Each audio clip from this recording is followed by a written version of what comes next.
It's first year, and you're wide-eyed, bushy-tailed, and ready to change the world. But first, you quickly need to ace these tests because you're smart. You got distinctions. Test 1 comes back. You got 50. A shower of shock and disbelief crashes over you. You're questioning it all at this point. Is this varsity thing for me? Is this accounting thing for me? Is this the new varsity me? Can a 50 change the world?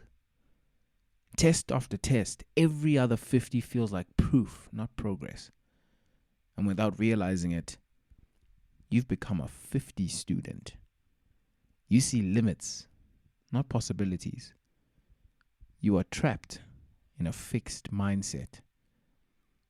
How do you grow when your own thinking quietly holds you back?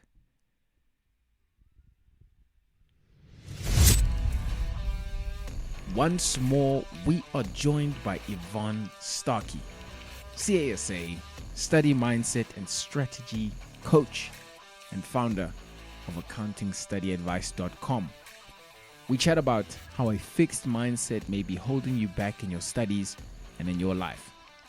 We also chat about the walking around the obstacle course study strategy for exam preparation, the paradigm shift from knowledge to application for enhanced learning, navigating your strengths and weaknesses over the course of your career, the future of professional skills and the ones to double down on in the age of AI, and more. I hope you enjoy. My travelers on the road to CASA.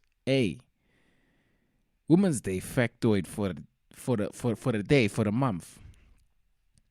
There was this thing called the International Bold Barometer that was basically a research survey done by Veuve Clicquot, basically around female entrepreneurship, which is quite interesting. They found that actually for South African women, based off of the survey participants, 61% of South African women identify as entrepreneurs, which is very interesting as part of the study. I'm interested as to the methods of the study, as to whether that is representative. But I mean, 61%, that is crazy. My question is, how many of those are aspiring CAs? I hope many, right? I hope that stat is of our taking nothing away from other people, but some of our most brilliant women listening into this podcast. And I hope that you have aspirations to go there and create value and create jobs. But just an interesting factoid. If you have not already, please check out part 1 linked in the show notes. On to part 2. We have huge problems in our study strategy approach. And one of my friends who actually he had maybe a consultation with you, he shared with us consultations with me, yeah. A few. Yeah. He shared with us this crazy strategy, and he didn't. Unfortunately, he didn't cite you that time. But now we can finally hear it from the camel's mouth. Pre-questions before we actually start. Controversial. Can you please controversial walk through this mind-blowing, absolutely blasphemous strategy? Sacrilege. Oh my gosh. Yeah. Okay. Yeah, this is like super controversial. Okay. Again, let's go back to my stupid analogies, right? Let's go back. Okay. If I said to you that in 3 months' time, you need to go through an obstacle course, like a physical obstacle course. Okay.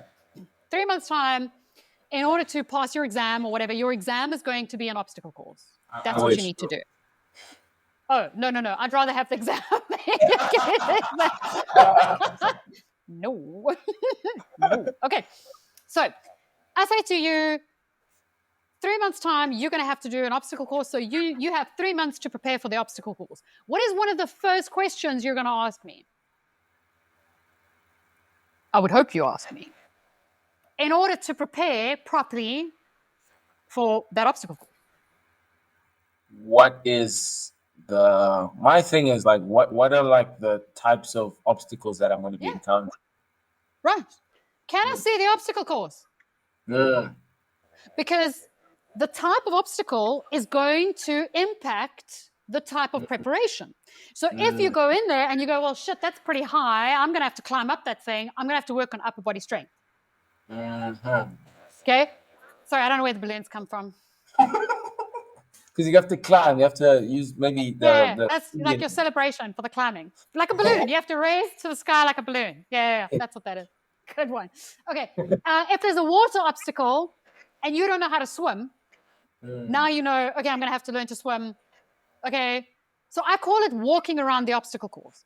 The first time that you walk around that obstacle course, what is your purpose in doing so? Is it to assess whether or not I can currently do the obstacle course? And if I can't, then it's like, oh, well, I'm never going to be able to do this. And so therefore I may as well not bother. No, the purpose is, let me take a look at what is going to be expected from me in the future so that I am better able to prepare myself so that tomorrow when I go to the gym, I can talk to my trainer or I can go Google ways I need to improve my upper body strength. If I didn't walk around the obstacle course, if I said to you, well, you know, you've got an obstacle course coming up in 3 months' time, you want to prepare, and I go, would you like to see the obstacle course? What idiot would go, oh, no, I'm not ready to do it yet. And I go, well, you don't have to pass the thing, but don't you want to see what you need to prepare for? No, I'm just going to go to gym and just do stuff. I'm just going to go to gym and I'm just going to do exercise. And then on the day you get there and, oh, hey, presto, there's a water obstacle. You have to swim and you didn't know about it. And so you never learned to swim. Or you didn't realize how high the rope went. And so you can climb like 2 meters off the ground, but you needed to be able to climb 6 meters off the ground. So one, walk around the obstacle course so that you know what you need to prepare. Number two, come back to the obstacle course in 2 weeks' time so that you can see whether or not you've made progress. In no circumstances other than studying would it make sense to completely ignore and eliminate the objective and the outcome from the process and the preparation. Sure. I don't go and make a recipe in the kitchen without knowing what the final product looks like. I need to know, what is the cake going to look like? What am I actually making here?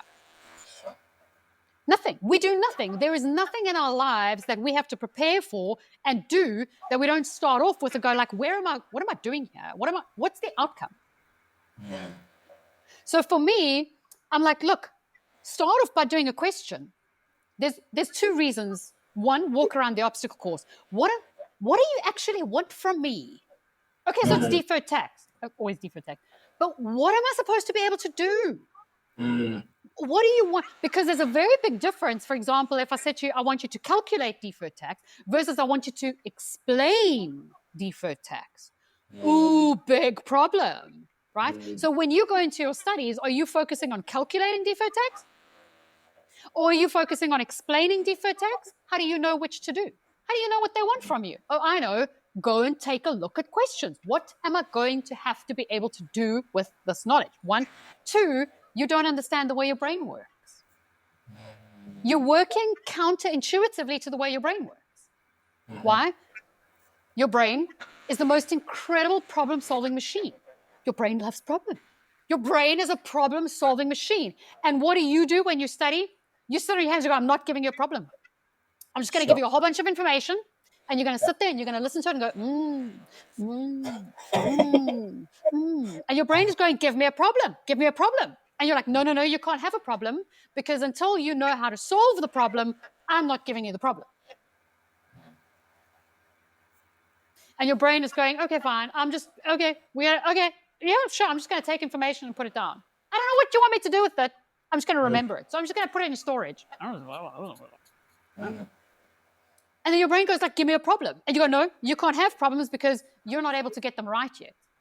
It's kind of like saying, Yvonne, I'm not going to jump in the pool until I know how to swim.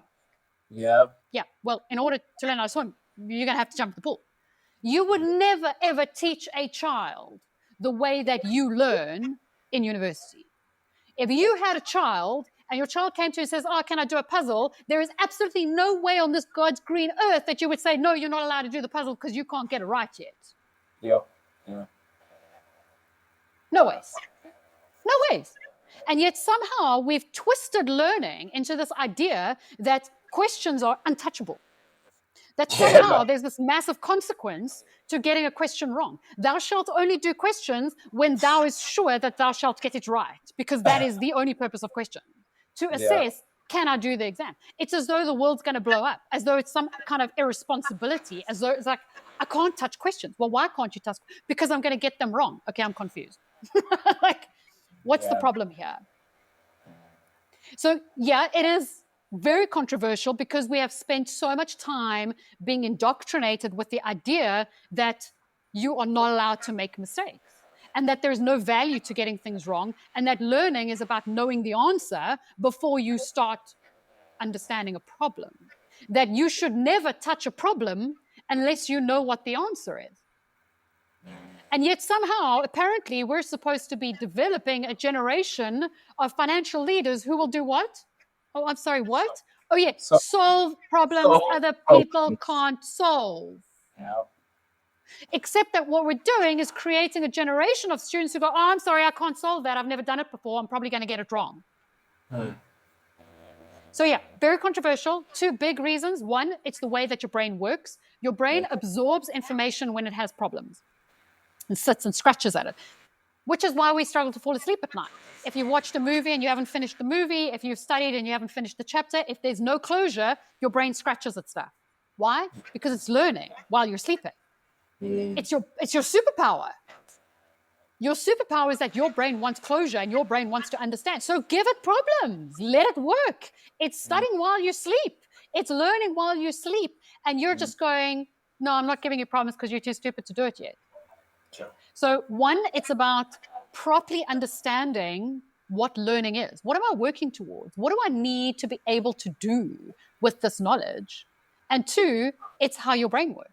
But we can't do that because we have such a toxic relationship with being right that we can't let it go.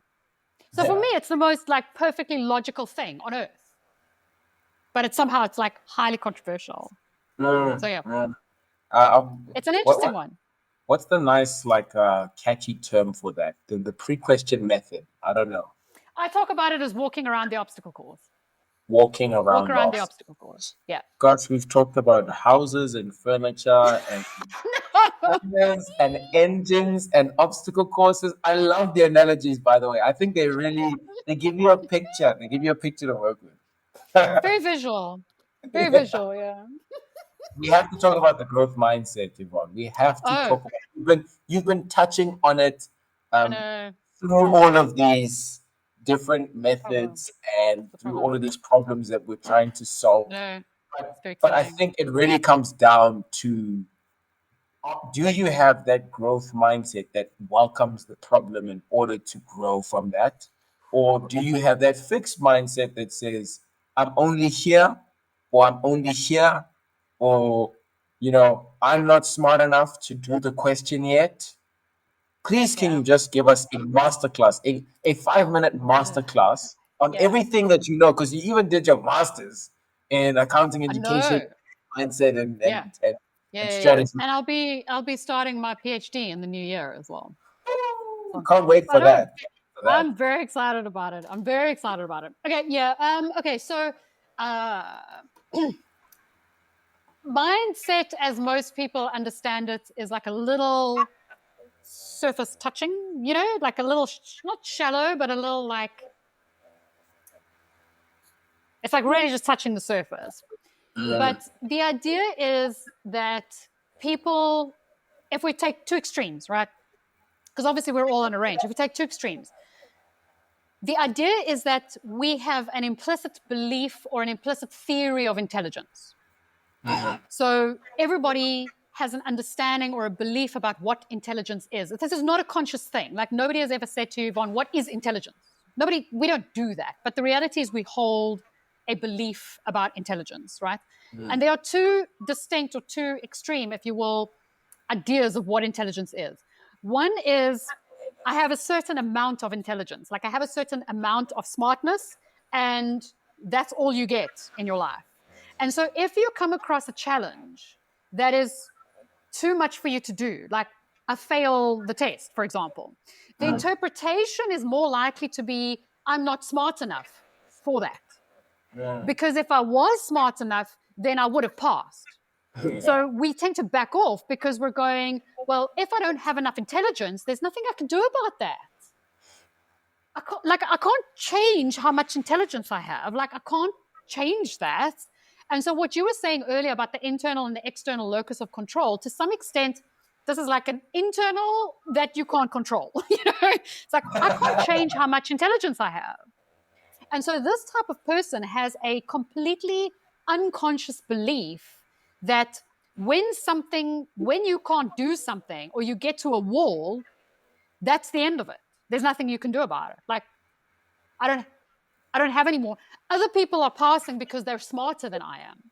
They got more. Now I've reached the ceiling of my intelligence. There's nothing else. So people say, oh, well, these people give up. No, that's not what they're doing. They're saying, if you only have a certain amount of intelligence, that's it. It's kind of like saying, oh, well, I only have a certain amount of money in the bank, but you know what? You should spend more than that. No, well, you can't. If you don't have the money, you can't spend the money, so don't spend the money.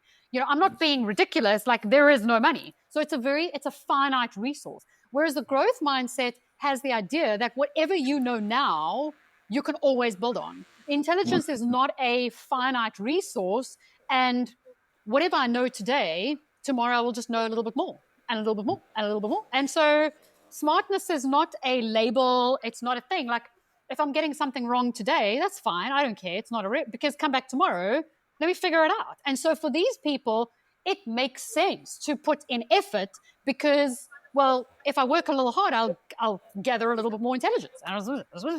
So it's people kind of see fixed and growth as this idea of like these people just don't try. No, they have an inherent belief that trying is pointless. Pointless. Because I generally find that people I call them fixters. People with fixters work very hard. Like fixters work very, very hard up to the point that their work doesn't pay off anymore. When they stop seeing results, they go, okay, I've reached the end of my limit now. There's nothing I can do about it. It's heartbreaking and I'm sad about it, but there's nothing I can do about it. Like I'm stuck. Whereas growthers are going, well, this is where I am now. Something's missing. So when I talk to my students, I kind of separate it and I go, when you get stuff wrong, are you responding with like, well, there's something wrong with me that I'm not getting this right? Or are you responding, somebody's got something that I need. I'm missing something. Because there's that understanding of like, if I got that thing, if I got that piece of knowledge or the information or the learning, whatever, then I would be okay. So the fundamental difference is the idea that intelligence is finite. And if it is finite, we're very rigid about it. And this is where accounting students come in, right? Because if we're very rigid about it and we only have a finite amount of intelligence, then intelligence is very important to maintain because this is all I've got. And if you think about our discussion earlier about our allergy to being wrong, why don't we want to do questions? You want to look smart. Because we want to look smart. I want to be smart. Not I want to get smarter. No, that's not the focus. I want to be smart now. Why? Well, because if I'm not, that's an indication that I'm not intelligent. I don't have intelligence. And I can't grow intelligence. So what I have now, that's it. That's all I have. So if I don't have intelligence now, I'll never have intelligence. I look stupid. I feel stupid. I am stupid. And so the stupid thing reigns. And so for me, when I hear students making comments of, oh, no, I don't want to do questions because I hate getting them wrong. I feel so stupid. I can't do it. I'm going, well, for me, that's an indication of having a fixed mindset. Because if you had a growth mindset and I said to you, oh, but you're going to get the question wrong, you'd be like, what's your point? The exam's not tomorrow. That's how I learn. I'm going to do the question and see what I need to know, and I'm going to go to my lecturer and go, what do I need to do here? How do I change this? There is no indictment on your intelligence if you get a question wrong. But we, as accounting students, we see it very differently. We're, exactly as you said earlier, we're very binary thinkers. I either know it or I don't. I'm either wrong or right. Fail, success. Yes, no, good, bad, right? If this is what I can do in my question today, then that is what I will do in the exam. That is why we don't like doing questions, because we take it as an assessment of this is what the exam will be like. And so I failed a question today. It means that I'm going to fail a question in the exam. Whereas the person with a growth mindset understands that learning is a journey. Sure, I don't now, but I've got like a month to the exam. So people with fixed mindsets generally have a toxic relationship with being and looking smart. Not getting smarter, because as far as they're concerned, that doesn't exist. But I want to look smart and I want to be smart. And it's very important to me to look smart and be smart. But as we said earlier, it's very dangerous for learning. Having a fixed mindset is very, very dangerous for learning. And I think that the way that the accounting system or the accounting education system works, I think it feeds and creates more fixed mindsets than people realize. But for me, it's huge. For me, it's massive, massive, massive. Yeah, for me too. I mean, I'm a fixer. Like, that's me. I'm a fixer. Like, I mean, on some level, we're all fixers, because I think it's also, as you mentioned, the learning journey. It's a journey.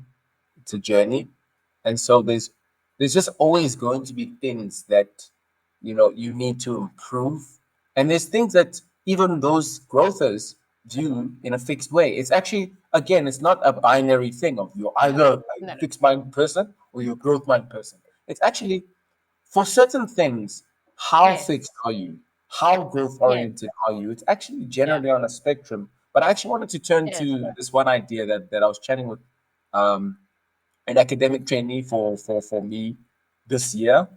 We chatted on the podcast about the growth mindset, and he mentioned how there could be a toxic side to it, and I wanted to hear your thoughts on it. Where if you adopt this quote unquote growth mindset, and that's how you put it, to your weaknesses too much, you start to have this toxic now relationship, because there's so many things that you're already good at, right? And then if you're focusing on your weaknesses all the time with the growth mindset, you might actually be climbing a mountain that doesn't need climbing when you're already halfway up the summit of this other mountain. So what do you think about that? I think that in that particular situation, it sounds like they're conflating two different concepts. Okay. Which is the focus on your weaknesses versus the perspective that you have when you look at stuff in your life. Okay. So the fact that you have a growth mindset has got nothing to do with how you scratch out what you can and can't do. There's no relationship between saying someone with a growth mindset is more or less likely to go and scratch out all of their weaknesses because they want to have a growth mindset and everything. That's got nothing to do with that, because you can equally say that someone with a fixed mindset focuses on their weaknesses and says, I'll never get better at any of it, so I'm just useless here and here and here and here and here and here and here.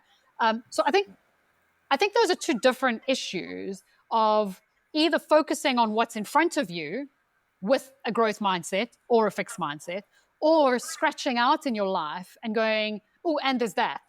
And there's that. But the fact that you have a tendency, maybe, or what they're saying is the fact that you're going through your life trying to find all of your weaknesses, that doesn't have anything to do with mindset. Yeah. I think that's conflating the two. I don't know what to call this. I don't think that the two don't have anything to do with each other. I think it's actually a strategic thing.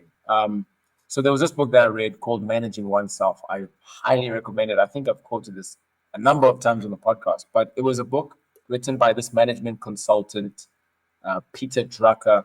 He was literally he he's considered the father of management, basically. So yeah, he's considered the father of management. So if you want to see, like, read his stuff, guys, it's amazing. Managing oneself.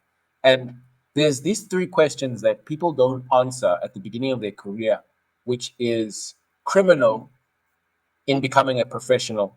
And it's like, you have to do this, but often we don't, which is, first thing, what are your strengths? Right. The reason why you want to build on your strengths is because that's how you make the deepest impact on the world. So when people don't ask that first, then they go and they climb mountains that actually weren't for them. The second one is, what are your values? Because if you go to a place that doesn't align with your values, you're gonna come across a tough, difficult period. That's what a lot of people do in their articles. They don't explore their options, Yeah. and now they're in this place where their values don't align. And the last one is, how do you work? So do you work with people? Do you work in a big corporate better? Do you work in a small corporate? Do you work, like you like remote? How flexible do you want your hours? Like those types of things. Obviously, like flexible hours is such a new world problem. But how do you work is that Yeah. basic thing. And this is such a strategic issue. So Yeah. it's a strategic approach to focus on your strengths. I do Yeah. 100% agree with you. Mindset is just a general thing. If I, how I said I don't know much about furniture, right? I don't know much about chairs. But I could. Like, I really could become the expert on chairs, but now that's stupid because I'm already studying accounting, type of Yeah, well, we thing. don't want to do that for. Yeah. Like, there's just no need. Um, but I actually also wanted to chat about your ITC and IAC support for, as well Oh, as TA support. yes. How can we get in touch, Yvonne? How can we get in touch? Because obviously you are the mindset and strategy coach for accounting students. Can you share with us about what you're working on and what you've got planned? Yeah. Okay. So, let's see. So, I never wanted to run an ITC course if it was just going to be in the education world. We talk about it as also ran. So, if you run an also ran, it's like, well, they're running it, and I'm also going to run it, Okay. just because it's an also ran. Okay. Anyway, I never wanted to do that, but because of the work that I do, and especially because of the fact that students that are doing non-residential universities struggle to pass the ITC, there's a gap. Obviously, something is missing. There's a gap, right? For me, the gap is in underlying skills and the way that you approach your studying. Yeah. Especially, with the exams that we have at the moment, obviously it's very communication-based, application-based, problem-solving, uncertain, questions you've never seen before, unseen questions, etc. Yeah. So the way that most people study is to say most of the work is about knowledge. So we spend like 70, 80% of our time on knowledge. Like we got to know the stuff. But that means that you know things, but can you explain them? You know things, but can you apply it to a different situation? Because anything you know that you can't apply to a new situation and you can't communicate is worthless. Your knowledge on its own is worthless. So for me, it's like, it's an equation, if you will, or not an equation. It's like the weakest link.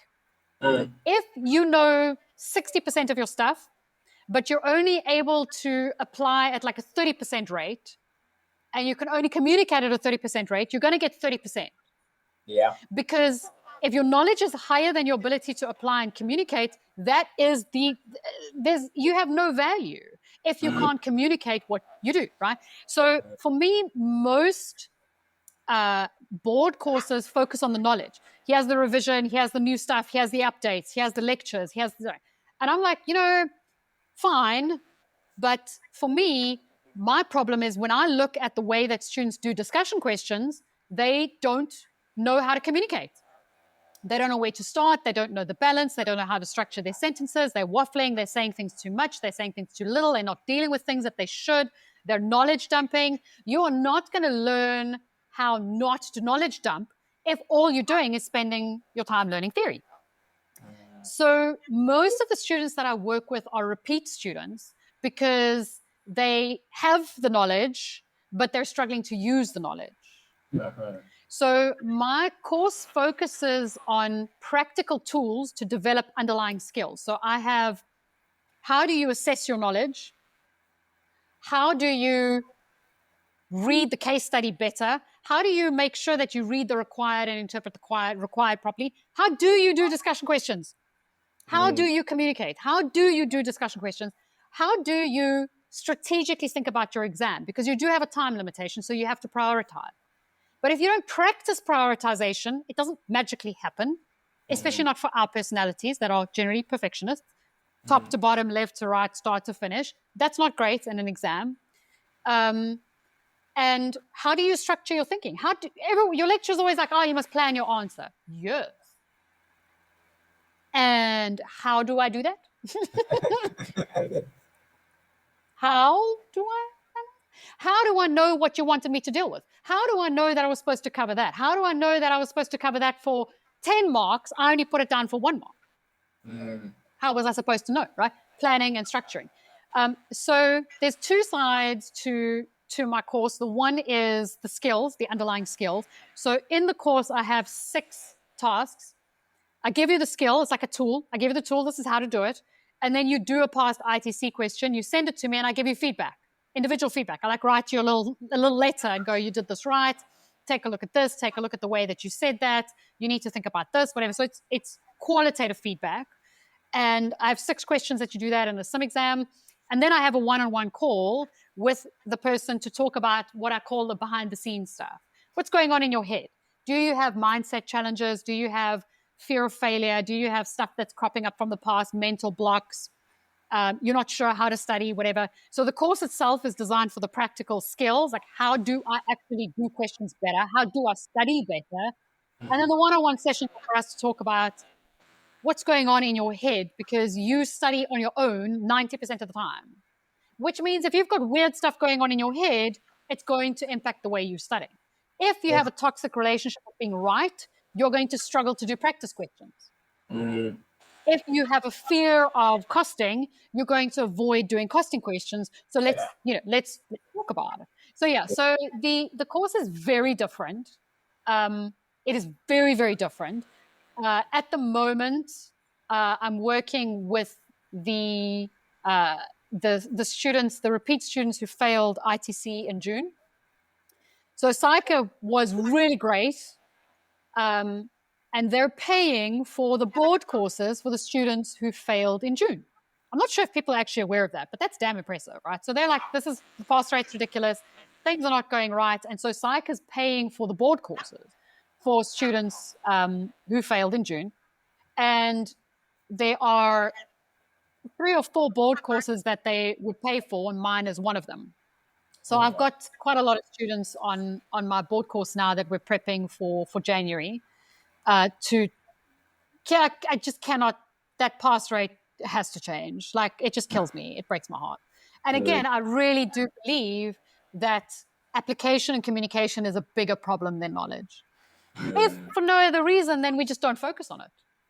Yvonne, is this going to be, because this episode is probably going to come out in 2025? Are you going to do this annually? Because I think it's phenomenal. I do this twice a year. Yeah. I've been running this course for like 4 years now. Okay, perfect. Yeah, I've been running it for 4 years now. Okay, so it'll happen either June. It'll happen, guys. You're gonna see it linked in the show notes. The link to all of that information. Yeah, unless my PhD gets in the way. Unless it gets in the way, but we'll see. We'll play it by ear. No. Yeah.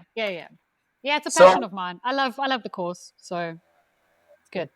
It's phenomenal. I loved your point on communication, and literally, I don't know if you got it from this guy. He's a speech coach. His name's Vin Jiang, but he says you're only as good as you can communicate.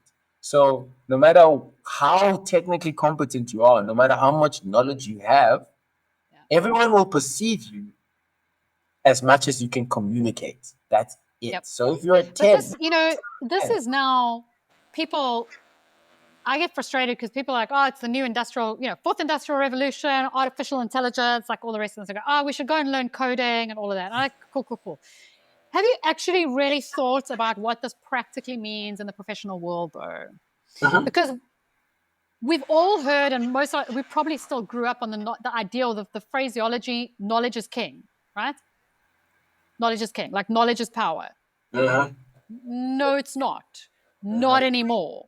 Not when every single person who has a smartphone and internet access has access to exactly the same level of knowledge that you do.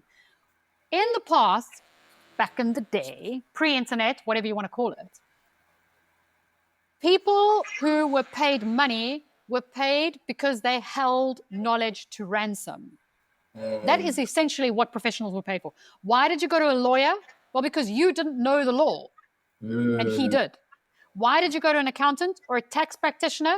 Because she knew the tax law and you didn't.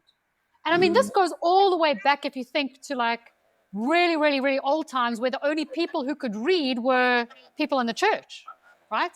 They held literacy to ransom. The ability to read was considered power. So they didn't want people to learn to read, because then they would kind of think for themselves. So all along the way, throughout history, knowledge, or certain types of knowledge, has been held as the powerful elite have this. And so I spend all my time in university collecting all this knowledge, and that is why you pay me. Except for the fact that everything you're learning in university right now is freely available on my phone. So what do I need you for? What do I need you for?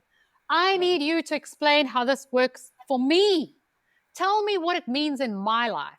Tell me how I should feel about it. Tell me what I'm going to do with it. It's no longer enough just to say, here's your tax amount, cheers.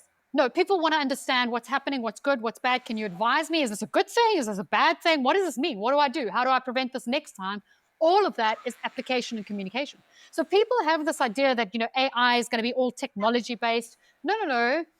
The starting point is your professionals are far more required to be like a people person. Yeah. And they're far more required to be problem solvers and communicators, to go, sit down, slow down. Let me explain how this works. Let me just explain. Yeah. And so for me, we're moving out of the knowledge age. We have moved out. Knowledge is not power. Yeah. Knowledge is not power. So what is power? Application is power now. And communication. Problem solving is power. Communication is like one of those skills. It's sad that I'm in the program, the outgoing program at UP. Now they've completely revolutionized it. It's amazing. And even with the IAC, the new way they test, using those rubrics and whatnot, it's so sad that like I was in the last program where your communication mark was 1 mark.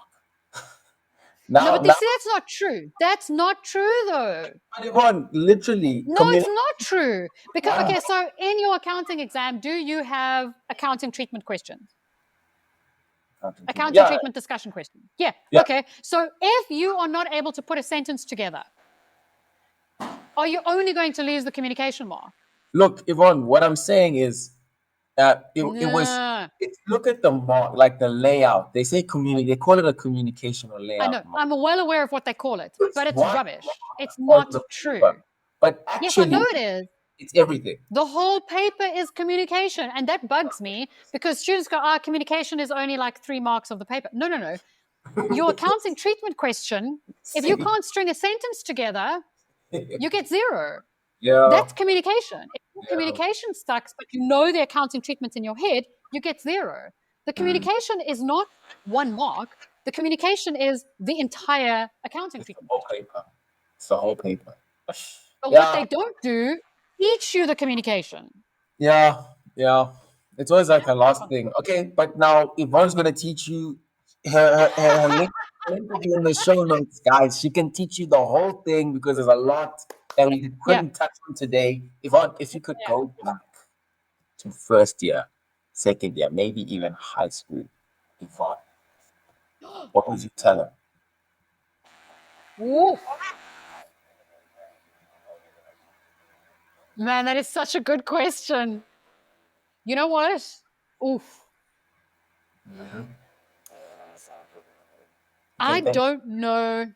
Okay, one, I would say, stop worrying. I was so terrified. I lived in fear. I was so terrified that I wasn't going to qualify. I was so terrified, because I'm binary, very yes, no, right, wrong. Most of us are. perfectionist. I was so terrified that I wasn't going to qualify, that I wasn't smart enough, that I wasn't good enough. My messy journey made it feel like I wasn't good enough. UNISA students always feel a little bit like they're on the back foot. So like, I'm never going to qualify. I can't get into the good university. So one, I tell her like, slow down, sunshine. You'll be okay. Calm down. Yeah. One. Two, oof, you know, I would probably, I'm not actually sure that I would encourage her to follow a qualification journey. I'm not actually sure that I would. Okay. I'm really not. Especially not from so young. Like 8. Yeah. Yeah, you know, a little early, like a little early. I don't know that I would, especially not considering the world that we live in today. I feel like I am more hamstrung by the intangible characteristics that I picked up in the qualification journey than would benefit me in the world that we have today. Okay. Because we were taught someone's going to tell you what you need to know, someone's going to tell you what you need to do, someone's going to tell you how to do it, someone's going to give you a job, someone's going to employ you, someone's going to promote you, someone else. And so everything is very much external. Not out of laziness, but just what do I need to learn? You're going to have to tell me, what do I need to learn? What do I need to study? How well do I need to know it? Am I smart enough? Am I good enough? Do I qualify? Do I reach? Everything is very external, which means that you don't actually make and take ownership of your own decisions and go, this is what I do, this is what I want to do. Accountants, I don't know what the statistics are, but CAs are very, very, very unlikely to be entrepreneurs. Very much because of that thinking. We're very fearful, very risk-based, very risk-averse. And so while we have immense knowledge to help create businesses, we don't. Why? Because we're afraid and we're so used to being told what to do. So to some extent, I actually wonder if I went back, I almost feel like I would say, don't go study. You need to learn what the real world looks like. And you need to learn to not be afraid of making decisions for yourself. Don't hide in the qualification process. I'm not actually sure. That sounds a little extreme. I'm not actually sure. Thankfully, there's no time machine, so we don't have to test that. But I think that's what I would say. I think that's what I would do. I think the pervading, so 2 lessons for Yvonne back then is number 1, don't worry, it's really not as bad. If You'll you be okay. just look through the long-term lens, you'll see a lot of the short-term problems kind of fall away. Yeah. And number 2, I think it's so important to not hide behind the qualification and hide behind all these all these things that make us think that we have all this control. We're not in control, and that's okay. Well, guys, if you have not already, please tell us a belief. Follow this, subscribe, go to Yvonne's channel. It'll also be linked in the show notes. She has like oodles and oodles of study tips and advice. It is absolutely phenomenal. But I hope that it does not end, but that it begins in CAS. Hey, Yvonne, you are just amazing. Yeah, and hopefully I'm coming to South Africa for my graduation next year. So maybe we'll figure out a way to meet up. Part 2. We must do a part 2 in person. Yeah. Yeah, that'd be really, really cool. Yeah. And then we don't have to worry about the sound and the lighting, which would be quite cool. Thank you so much. It's so cool chatting to you. I feel like we could chat all day about all sorts of, although accounting is not philosophical, somehow we'll end up becoming very philosophical about it. I think it may not be like ancient Greek, but we get there. I think anything, there was this amazing quote. If you do anything long enough, it starts to become meditative, maybe even contemplative. I think it was Haruki Murakami. And I feel like when you think enough and when you do it for long enough, you'll get there.